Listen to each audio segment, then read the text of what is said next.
bonjour à ceux qui sont là, à ceux qui écouteront ultérieurement. Je voulais ouvrir le dossier concernant la possible conversion à l'islam de Maïmonide.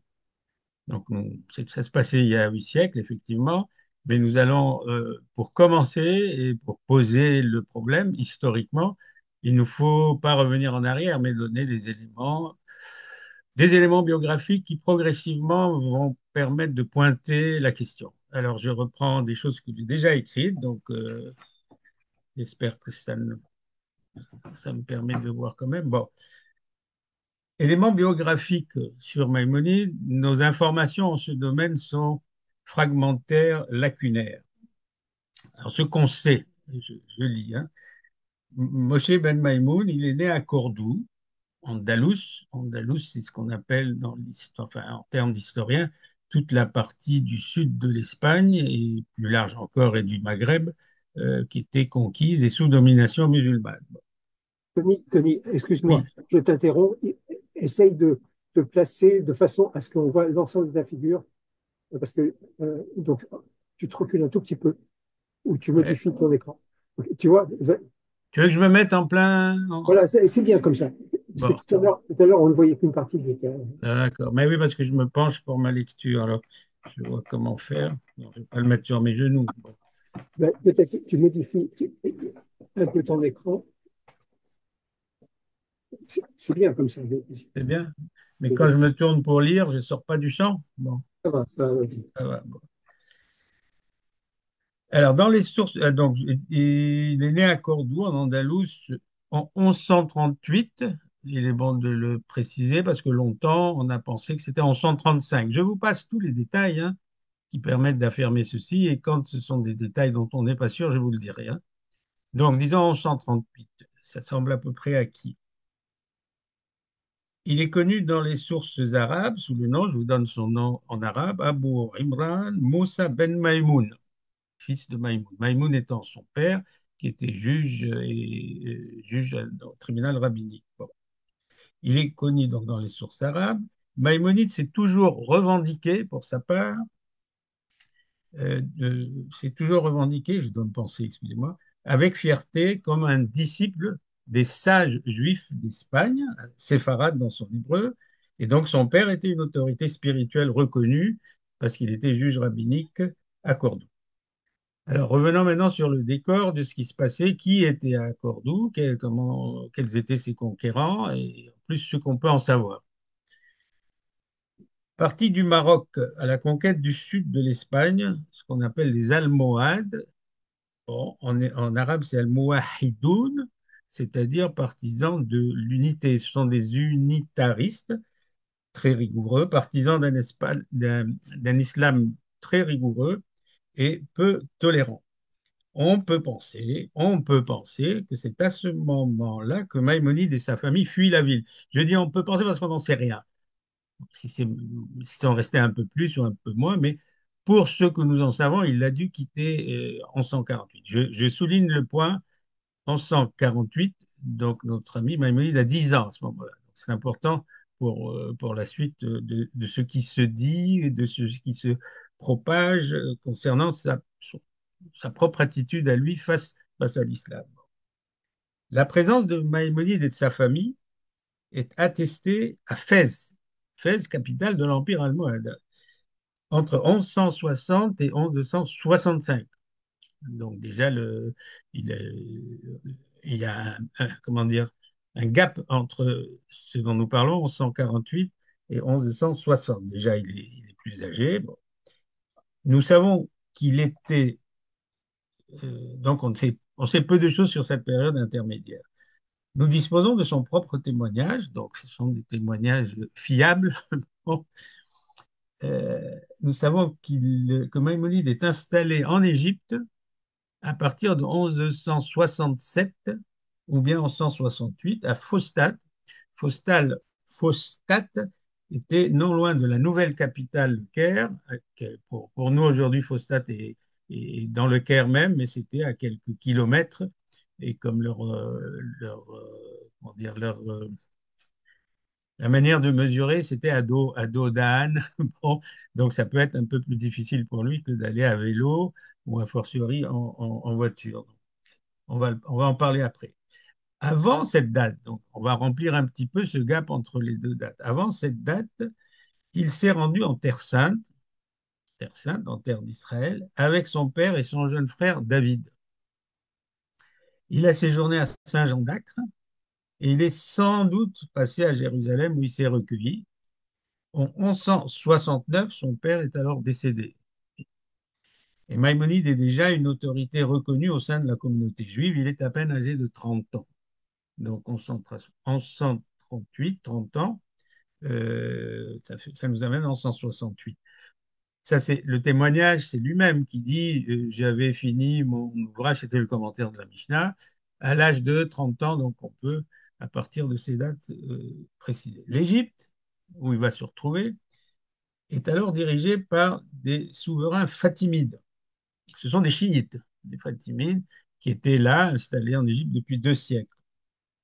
Mais pas pour longtemps, parce qu'en 1171, Saladin, on connaît un petit peu, oui, de nom, bon, Saladin, c'est un guerrier d'origine kurde et sunnite. Il est venu depuis la Syrie, où il vivait, au secours des souverains égyptiens qui voulaient lutter contre la pression des croisés. Les choses se compliquent.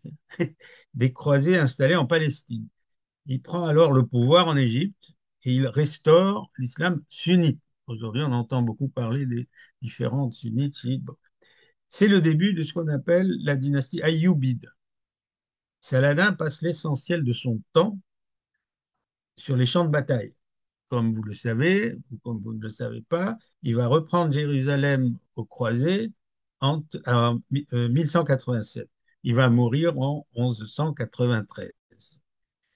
Il a délégué, quand il était au pouvoir en Égypte, l'essentiel du travail pratique en son absence. Il a délégué ses pouvoirs à son conseiller, c'est-à-dire le vizir, qui s'appelle Al-Qadi, Al-Fadil.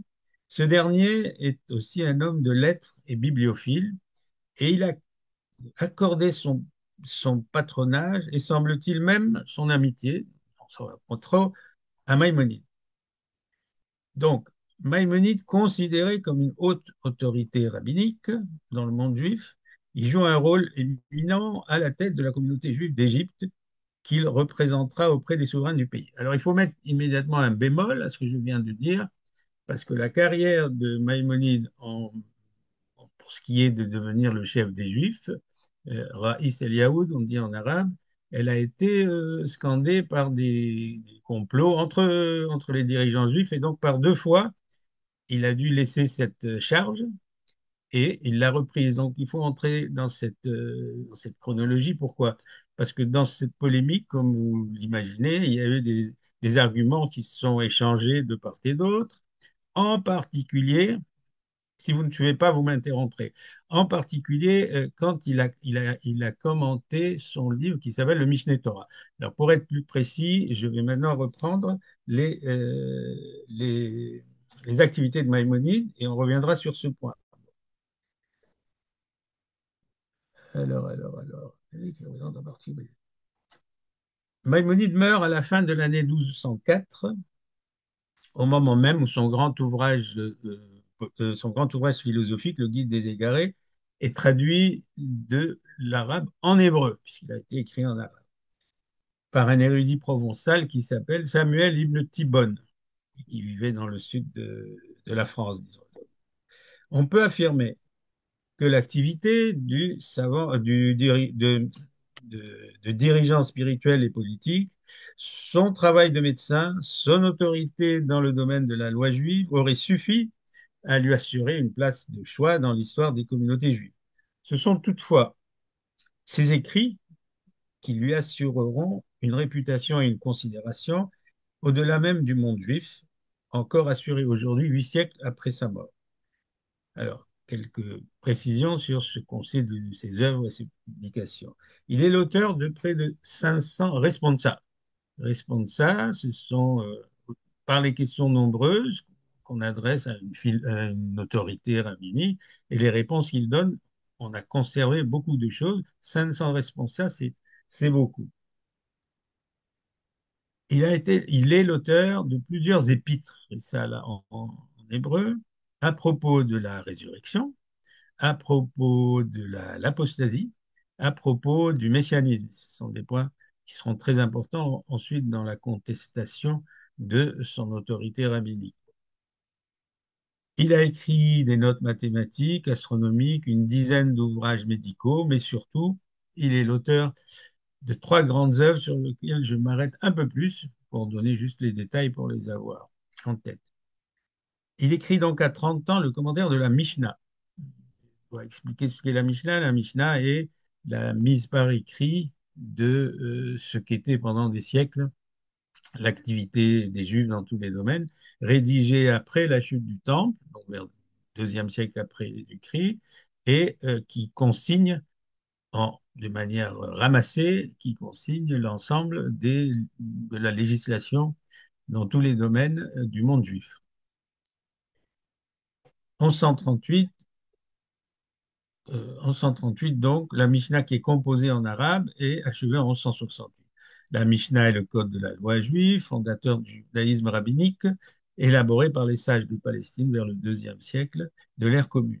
Les commentaires qu'en feront les sages après le deuxième siècle, bon, des sages de Palestine et de Babylone, ce qu'ils en feront, c'est le Talmud, qui est constitué par des commentaires sur cette Mishnah. Deuxième, deuxième ouvrage capital et grand, c'est le Mishneh Torah, la répétition de la Torah, écrit en hébreu cette fois-ci, et qui est une entreprise de codification de l'ensemble de tous les enseignements rabbiniques que Maïmonide rédige en hébreu et qu'il achève vers 1180.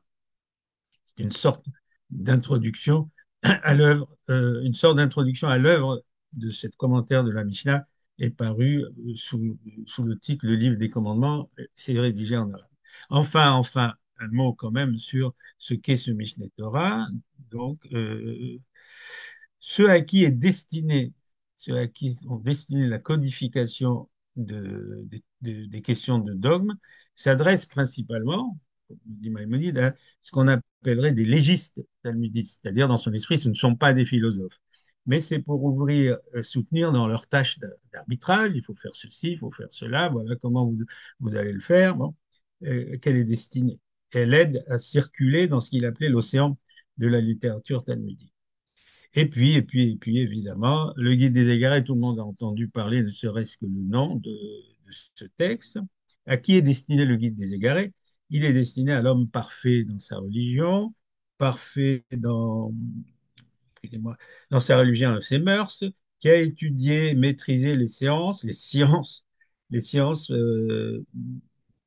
le mot science recouvre au Moyen Âge aussi bien la philosophie que la théologie rationnelle, que les sciences mathématiques, les sciences de la nature. Donc, à qui il s'adresse? À des gens qui ont maîtrisé tout ça, qui connaissent tous les détours donc, de ces domaines et qui, cependant, éprouvent quelques troubles et quelques perplexités sur le sens littéral des Écritures. Cette perplexité, on l'appelle en arabe Haïra, peu importe, Maïmonide veut contribuer à la réduire. C'est la raison pour laquelle le choix qu'il a fait du titre de l'ouvrage, c'est littéralement le guide de ceux qui errent. C'est pas le guide des égarés, mais le mot le guide des égarés est tellement beau en français qu'on le garde à juste titre. Le guide des perplexes, c'est ceux qui sont devant un carrefour, qui ne savent pas s'ils doivent aller à droite ou à gauche. Parmi les principaux thèmes dont il traite dans cet ouvrage, et je ne vais pas en dire plus, il y a l'existence de Dieu, son unicité, son incorporalité, les attributs divins, la providence, la prophétie, les miracles, les origines du monde. Bon, ceux qui ont ouvert un tout petit peu ou qui savent ce qu'il en est, bon, peut-être on peut avoir ça à l'esprit.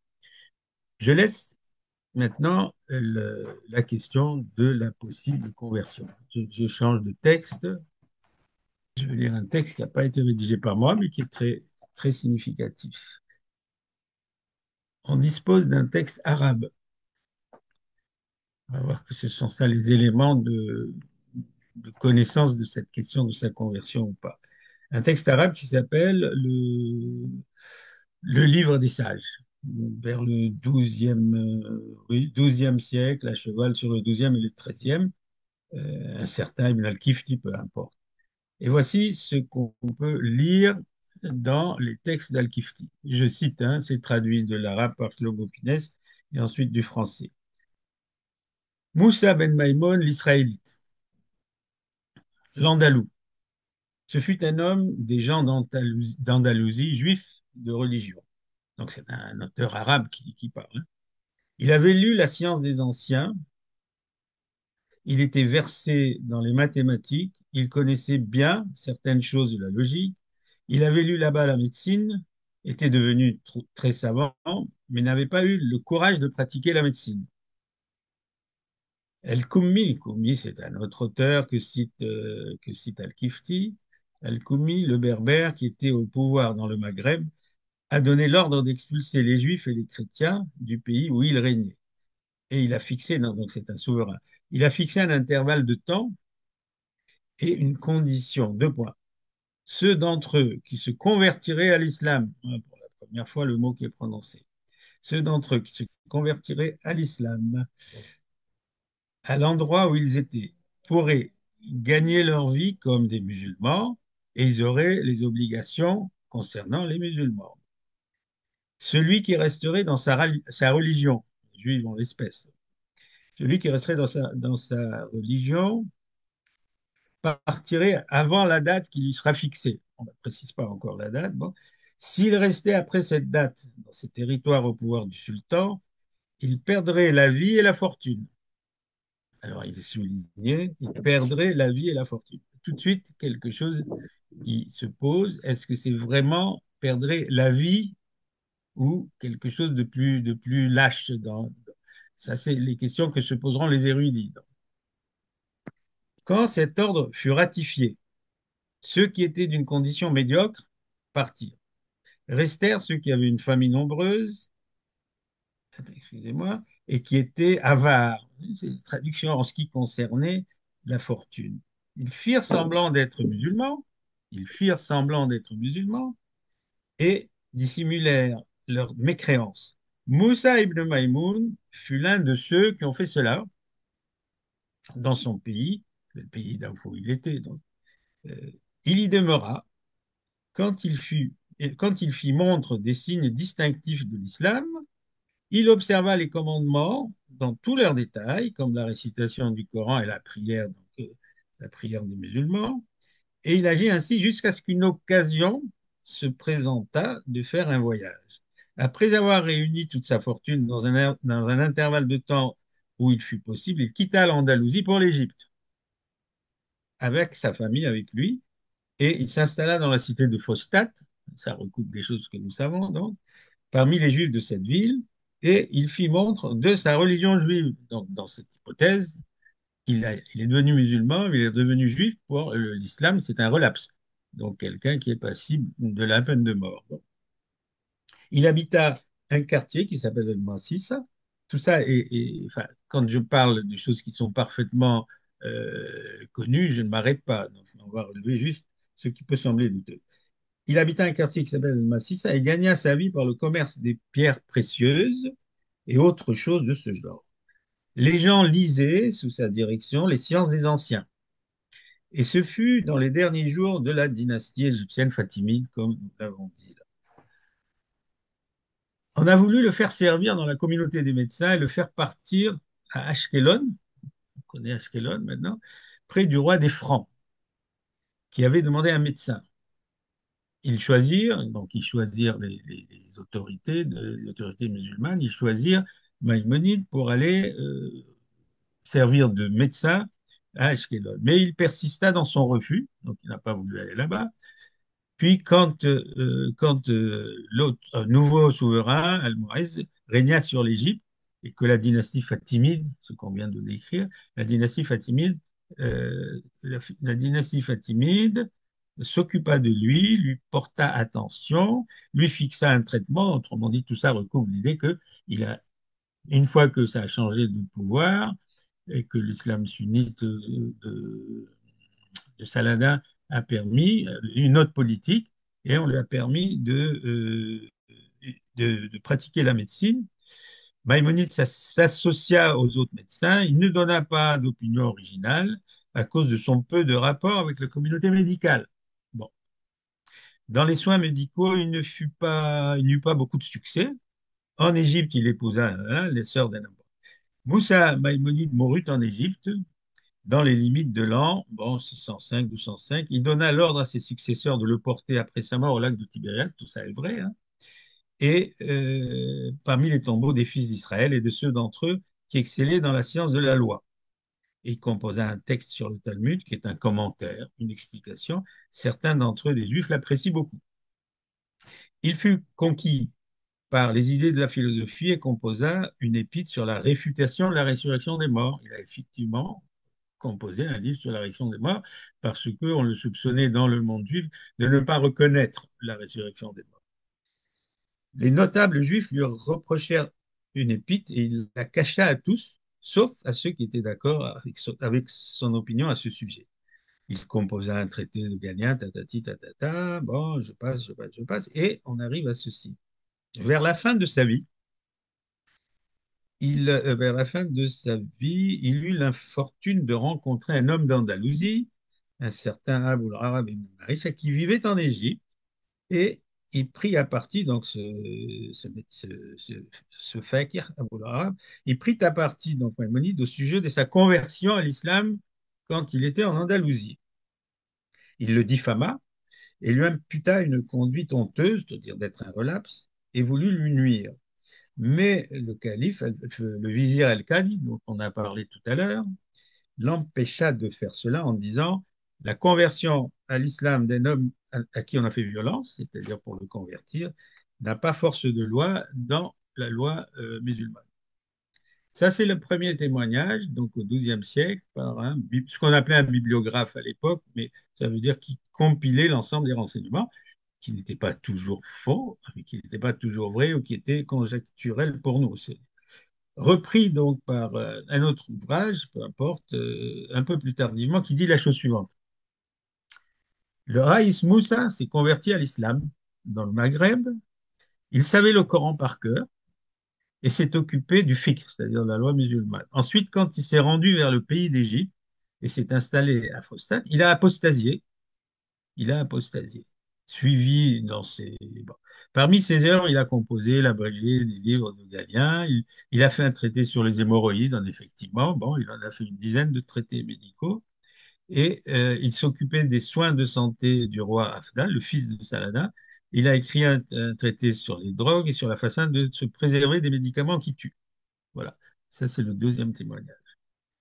Est-ce que ces informations sont parvenues ou non dans le monde juif? Est-ce qu'il y a eu la moindre référence à cela? Il y en a très très très peu. Je vais donner ces deux références et la manière dont elles sont formulées et dont on peut les évaluer. Un premier texte, il s'agit d'une réponse à propos des Juifs convertis de force en Castille. Ça, c'est un phénomène que l'on connaît bien, d'un personnage qui s'appelle Maïmoun ibn Danan, bon, et qui se réfugia à Oran après l'expulsion des Juifs d'Espagne en 1492. Donc, on est déjà au XVe siècle. Et il écrit ceci. Certains musulmans prétendent que certains des savants juifs, ils donnent deux noms, Nashim Tamib et Haïza ibn Kreska, ce sont des personnages qu'on connaît d'autre part et qui ne se sont pas convertis à l'islam, et d'autres sont considérés comme s'étant convertis à l'islam. Notre grand maître, donc c'est cet auteur juif qui parle au XVe siècle, notre grand maître Maïmonide et le juge Maïmoun, donc c'est son père, et son élève, Yosef ibn Aknin, ont dit comment il fallait se conduire dans ces temps d'oppression et leurs réponses sont suffisantes, très utiles et il ne fait aucun doute que tout y est vrai et certain. Donc, ça c'est la présentation de ces sources. Et encore, il s'agit de choses peut-être qu'elles ne sont pas parvenues à grand monde, mais certainement à ceux qui voulaient considérer que cette conversion avait été possible. Quatre textes sont la base des présomptions. Nous allons voir maintenant un peu plus. Ce sont des présomptions de conversion à l'islam de Maïmonide et il soulève quelques remarques. Ça, c'est pas moi qui l'écris, mais je vais vous lire ce texte. Donc, ces textes sont postérieurs à la mort de Maïmonide, soit. Le plus proche du temps est celui du XIIIe siècle, dans les années 30 du XIIIe siècle, qui a été écrite donc 40 ans après la mort de Maïmonide. Cela dit, il y a d'autres détails que je ne vous donne pas qui peuvent aller dans le sens d'une proximité de ce qui se passait en Égypte du temps de Maïmonide, à savoir que celui qui a écrit cette chronique des savants arabes, était en relation avec un juif qui fut mettre en cause le témoignage d'Al-Kifti, qui pourtant était en rapport cordiaux avec quelqu'un qui va devenir l'élève de Maïmonide à qui le guide des égarés est déduit, un certain Ibn Arakli. Deuxièmement, il se serait converti à l'islam en Andalousie. Ce serait au Maghreb et ce serait un on-dit, entre guillemets. Rappelons que un personnage dont je vais parler tout de suite, qui avait rencontré Maïmonide au Caire, donne un témoignage d'abord intéressant, je vais le lire, et dans lequel il ne parle à aucun moment de conversion. Donc, de ce point de vue-là, ça pourrait être la- le- un argument contre l'idée d'une conversion. Je lis ce qu'il en est de ce personnage. Donc, c'est un personnage qui a demandé, il arrive en Égypte, il est c'est un personnage connu, respecté, et il a voulu rencontrer des gens importants de, de la, des savants, et sur les trois, il a voulu rencontrer Maïmoun. Donc, un médecin arabe en 1201, donc nous sommes à l'époque où Maïmonide est déjà très âgé, il meurt en 1204, euh, visita l'Égypte afin de rencontrer trois savants. L'un d'entre eux était le raïs Moussa ibn Maïmoun, le juif. Donc Maïmonide, à ce moment-là, a 63 ans, il est au fait de sa gloire. Et voilà ce que dit Abdel Latif, c'est des sources arabes. Moussa, donc Maïmoun, est venu vers moi. Je l'ai trouvé du grand mérite. Il fut dominé par son amour du pouvoir. Il composa, et par son désir de servir les grands de ce monde. Il composa un livre sur la médecine, qu'il a compilé d'après les 16 livres de Galien et 5 autres livres. Il exigea comme condition qu'on n'y change pas une seule lettre. Bon, or, il a seulement transmis des chapitres que lui n'a pas choisis, de Galien, donc d'autres qu'il n'a pas voulu qu'on. C'est toujours cette accusation. Il composa un livre pour les Juifs qu'il appela Kitab al-Dalal, c'est-à-dire le livre des perplexes, et il a maudit, Maïmonide a maudit, celui qui l'écrirait dans une écriture non hébraïque. Comme vous le savez, ou peut-être pas, bon, tous les savants dans l'espace musulman écrivaient leurs textes en arabe, puisque c'était la langue de culture, et en caractère hébraïque. Donc ceux qui ne connaissaient pas l'hébreu, au minimum la signification des lettres hébraïques, ne pouvaient pas y avoir accès. Ah, donc, on a dit qu'effectivement, la plupart des manuscrits, il y en a beaucoup, 100, 150, du texte arabe de Maïmonide sont composés en lettres hébraïques. Et on a toujours cru qu'il n'existait pas d'exemplaires en lettres arabes. Bon, ça, c'est une indication pour laquelle, si, il en a existé, puisque ce monsieur, Abdel Latif, ne pouvait pas avoir lu en hébreu. Il convoqua un livre pour les Juifs qu'il appela Kitab al-Dalalet, et il a maudit celui qui l'écrirait dans une écriture non hébraïque. Voilà une chose qui circulait donc auprès de ce témoin. Je me suis rendu compte de ce qu'il en était, c'est-à-dire de ce qu'il y avait dans cet ouvrage. J'ai trouvé que c'était un mauvais livre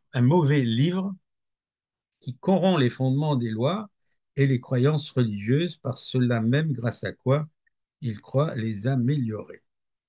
Donc ça, c'est le texte. Qu'est-ce qu'on en tire de ce texte? Donc il n'a pas une très haute opinion de Maïmonide, même s'il lui accorde un statut quand même intéressant. Et il était très assoiffé de pouvoir, ça c'est encore un autre élément. Et il n'a jamais voulu enfin, changer quoi que ce soit à ce qu'il avait écrit. Bon, laissons de côté le portrait que Maïmonide est en train de faire, mais on peut considérer que ce témoignage permet à tout le moins, s'il y avait la moindre information sur la conversion de Maïmonide, qu'il en aurait parlé. Bon, et nous sommes en 1163, et donc ça c'est un argument disons, contre cette idée de la conversion. Alors, les, les éléments concernant, donc directement dans les textes juifs, d'une possible conversion. Ils sont au nombre de trois, c'est-à-dire des éléments. Ils sont dans les épîtres. Il a écrit trois épîtres, l'une sur l'apostasie, une sur les Juifs du Yémen et une sur la résurrection. Donc je vais m'arrêter juste sur l'épître sur l'apostasie, mais l'épître sur le Yémen est consacrée et vise des lettres qui lui avaient été écrites par des savants du Yémen lui disant, il y a chez nous des gens, donc des musulmans, qui cherchent à nous convertir de force. Qu'est-ce qu'on doit faire? En substance, c'est ça. Et la réponse, elle est parfois pas toujours très claire, mais il leur dit, bon là, vous quittez ce pays pour essayer de pratiquer votre judaïsme ailleurs. L'épître sur la résurrection, elle a été écrite pour comment dire, s'expliquer sur une accusation oh là là, dans des milieux juifs qui n'étaient pas, qui n'acceptaient pas la résurrection. Et donc, dans ce livre sur la résurrection, il parle à nouveau de la manière dont il fallait se comporter et qui n'est pas toujours respectée. Et enfin, le troisième livre, c'est les livres sur l'apostasie, on appelle en hébreu Igeret Hashemad, ou donc sur la persécution. Et voilà ce dont il s'agit. C'est une lettre, donc on pense qu'elle est de Maïmonide. On pense qu'elle est de Maïmonide. Et voilà l'essentiel de ce qu'il y dit. Un, un juif, bon, le lieu de là où était ce juif n'est pas précisé, s'adressa à un sage, on ne sait pas lequel, à qui il avait posé la question suivante. Voilà, moi je suis un juif qui a été converti de force, et je te demande, on ne parle pas de Maïmonide, c'est Maïmonide qui rapporte qu'il a été voir un sage qui que quoi. Et il lui a dit, voilà ce qui est arrivé, je suis obligé d'aller à la mosquée, je suis obligé de dire la prière, mais même si moi je n'y crois pas, qu'est-ce que je dois faire? Et son correspondant lui a dit, eh ben, tu dois quitter immédiatement, ce que tu fais là, c'est l'apostasie. Dans notre tradition rabbinique, si tu continues, tu es passible de la peine de mort. Entre parenthèses, dans la tradition rabbinique, qui remonte loin, il y a trois, trois activités qui sont, comment dire, qui sont frappées d'opprobre et qui demandent à être. Enfin, je vais vous donner les trois activités. Il y a la pratique de l'inceste, la pratique de l'idolâtrie et le versement de sang, c'est-à-dire tuer quelqu'un. Dans ces trois cas, dans ces trois cas, les Juifs qui ont pratiqué ce genre d'infraction doivent, doivent faire le Kiddush Hashem, c'est-à-dire être mis à mort pour reconnaître ce qu'il en était. Cela dit, cette injonction issue donc des traditions rabbiniques et présente dans le Talmud va être et comprise et pratiquée de différentes manières parce que qu'est-ce que ça veut dire exactement qu'est-ce que c'est que de quelle manière ça a été pratiqué ici ou là et c'est pas toujours le cas qu'elle a été un appel à faire le Kiddush Hashem, c'est-à-dire sanctifier le nom de Dieu et accepter la mort. Donc, je reviens en arrière. Ce brave musulman obligé forcé de dire la prière et de pratiquer à l'extérieur les lois musulmanes, dit à Maïmonide, on pense que c'est Maïmonide, bon, pour des tas de raisons qui permettent de dire, bon, même là-dessus, il y a des doutes. Maïmonide lui répond, il lui répond ceci, il lui dit que tu n'as pas rencontré un sage, tu as rencontré un âne. Voilà ce que moi, je peux te dire. Si tu es un bon juif, ok, si tu es obligé de prier, d'aller à la mosquée, prononce les mots et dans ta tête et dans ton cœur, continue à pratiquer la religion juive et ses diverses variantes comme si tu étais un juif. Mais, dès que tu peux, tu quittes ce pays. Dès que tu peux, tu quittes ce pays et tu vas ailleurs et tu peux pratiquer ta religion. Des très très longs développements dans cette Igeret Hacheman, dans ce livre sur l'apostasie, décrivent, la personne, l'auteur supposé être Maïmonide, décrivent ce qu'il en est de chacun des commandements et comment le comprendre et comment le pratiquer dans un pays où on ne peut pas pratiquer le judaïsme. Et à un petit moment, la chute, il est dit, l'auteur de ce livre, c'est quelque chose que j'ai connu moi-même, et voilà ce qu'il en est. Quelque chose que j'ai connu moi-même, c'est-à-dire qu'il s'est retrouvé converti de force. Cela dit, il y a discussion sur le texte lui-même. Quand il dit c'est quelque chose que j'ai connu moi-même, bon, on discute les différents manuscrits. Est-ce qu'il est dit exactement que j'ai connu moi-même ou qui était en usage? On ne sait pas trop. Quoi qu'il en soit, ce qui a été de la réception de ce texte, qui a beaucoup circulé, ça a été pour certains de dire, bon, là, ça indiquerait qu'il a été converti. Mais avant de conclure, je fais un détour, bon, parce que là, ce sera un peu détaillé. C'est pas, je ne m'attarde pas sur les détails, mais dans ce cas-là, je m'y attarderai. Qu'est-ce que pouvait être si ils avaient converti au Cordoue, qu'est-ce que pouvait être ce qu'il en est? Est-ce qu'on a le moindre témoignage du côté arabe sur le fait que le père, 48, ça pouvait être que le père, a été converti même de force. Alors, il y a une, une spécialiste espagnole, il y a une trentaine, quarantaine d'années, qui s'appelle Montserrat Abou Malham, qui est spécialiste de l'histoire juridique et en particulier de Cordoue. Et voilà son témoignage. Elle a étudié tous les actes notariaux des années 48, 47, bon, qui sont très détaillés, en particulier ce qu'on appelle le hizb. Le hizb, c'est disons, les règles dans les souks, dans les marchés, vérification, que tout se passe dans des conditions correctes, qu'il n'y a pas de triche, et donc, celui qui s'occupe de ça s'appelle le mortassim. Mais, euh, la fonction de ce surveillant du marché a été étendue à toutes sortes de choses, c'est-à-dire vérifier que les musulmans faisaient les prières comme il faut, vérifier qu'ils ils ne pratiquaient pas l'usure, et aussi vérification des non-juifs concernant leur pratique inadmissible ou pas. Elle a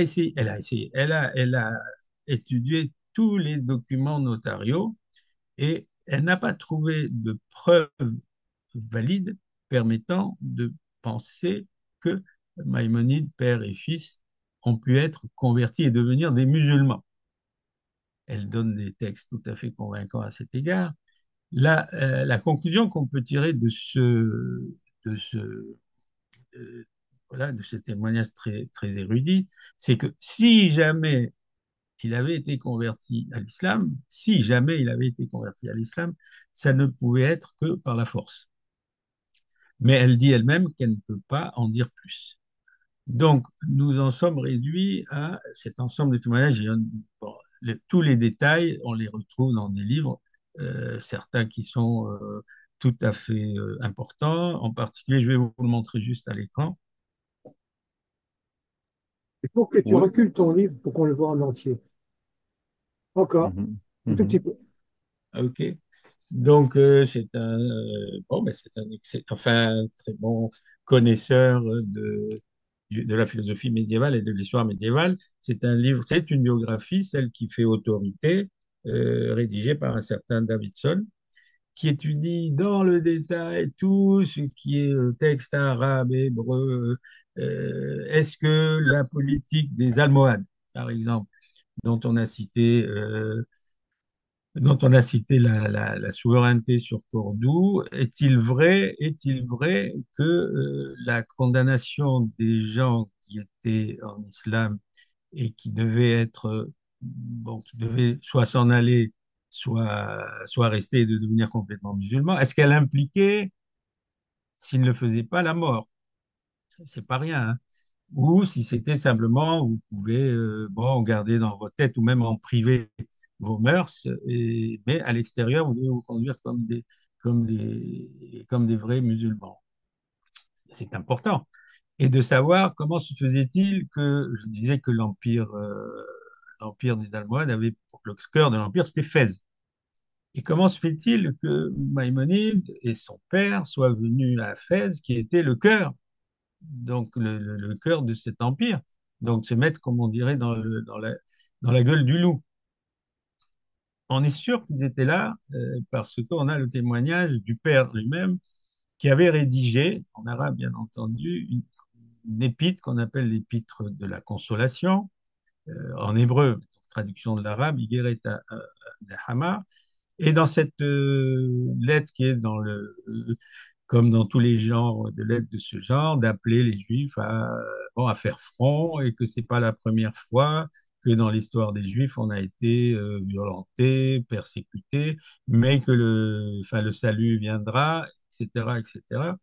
Et cette lettre indique bien que l'espoir de pouvoir continuer sans avoir de professer la religion juive et tout ce qui va avec ne doit pas être abandonné, qu'on y arrivera. Il serait resté, père et fils, 5 ans, 5 ans dans cette capitale. Alors, comment se fait-il que s'ils avaient été convertis à l'islam, on ait accepté de les retenir comme ça et de ne pas les persécuter? Et 5 ans, c'est beaucoup. Une petite anecdote de ce point de vue pour rendre mon propos un peu plus riant. Je me trouvais à Fès il y a 10 ans, 12 ans, je ne sais plus, parce que j'étais invité à parler là-bas. C'est un voyage payé par l'université de Fès. Et quand j'avais fini mes deux exposés, le doyen de la faculté devait me recevoir pour me payer mon passage là-bas et me donner le chèque de retour. Bon, je sais pas. Et donc, j'entre là-dedans. Ah, monsieur Guy, je suis très content de vous connaître. Bon, il paraît que vos exposés ont été très éclairants. Vous avez parlé de Maïmoun, c'est ça? J'ai dit oui. Bah, il était musulman, n'est-ce pas? Là, ma politesse m'empêchait de lui dire que cela me paraissait pas du tout vrai. Mais bon, voilà, j'allais pas disputer avec ce monsieur qui me payait. Et donc, je n'ai rien dit de plus. Bon. D'autres petites anecdotes, mais elles sont pas intéressantes à ce propos. Je vais m'arrêter là, les amis, et on va essayer d'échanger pour nous poser la question, qu'est-ce qu'on retire de cet ensemble d'éléments un peu épars, mais dont je voulais vous donner connaissance. Et si on me demande, mais qu'est-ce que toi tu tires de ça? Donc c'est un feeling. Donc je n'ai aucun moyen comment dire, de vous en convaincre. C'est un feeling. Mon feeling, c'est que on ne peut pas exclure l'idée qu'il a été converti de force. On ne peut pas exclure cette idée. Il n'y a rien qui permette de dire que c'était une pratique générale et ça aurait pu tomber sur lui. Et ceux qui disent non, non, non, c'est absolument impossible que quelqu'un comme Maïmonide, avec le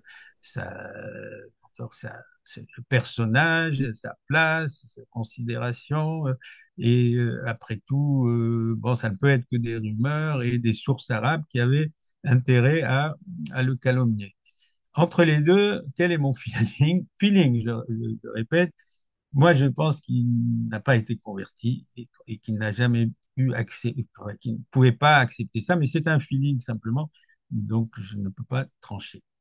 Voilà, merci, et je vais essayer de poursuivre avec vous les questions qui peuvent être posées à cet égard.